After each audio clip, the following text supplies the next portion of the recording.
As we travel farther and deeper into space, communication between the ground and astronauts will become more and more complicated. How do you feel when you've had a bad phone connection or can't get through to someone you're trying to reach? Well, communication could be critical in handling medical or other emergency situations for astronauts traveling far from Earth.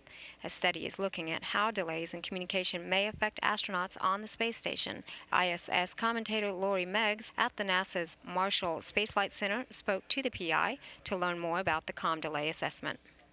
It's an evaluation of the impact of delays in communication to and from the International Space Station on human behavior, performance, and well-being.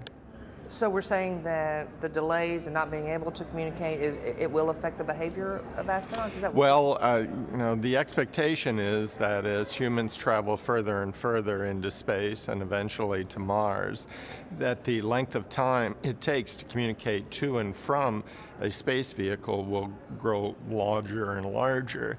And in doing so, the types of communications that are normally between the ground and the space crews will become compromised by the fact that it will take longer to ask a question or to get an answer to a question. And particularly when performing certain vital tasks, that may have implications for how successful a crew may be in performing the task, how much autonomy they will have to exercise in order to complete assigned tasks, and potentially, the psychological ramifications that it may have in terms of levels of stress, levels of uncertainty, and so forth. So how do you study that on the space station? Well, on the space station, we've had astronauts perform certain tasks that we vary in terms of their novelty and their criticality or complexity under conditions of normal degrees of communication to and from Earth, and then a 50-second one-way delay. And we monitor the performance of each task through audio recordings, but we also, at the end of each task, ask both ground support personnel as well as the astronauts to complete questionnaires that let us know, how much difficulty they experienced in communicating to and from the ground, how it impacted their ability to perform the task, how much impact it had on both their own well-being, levels of stress, as well as the morale of the crew itself. From that, are there any Earth applications that this would relate to?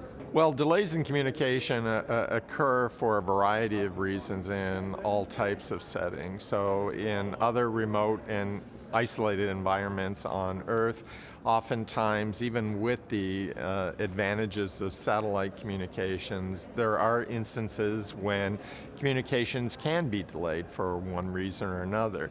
You yourself may experience frustration when you send out an email and don't receive an instantaneous answer, for example.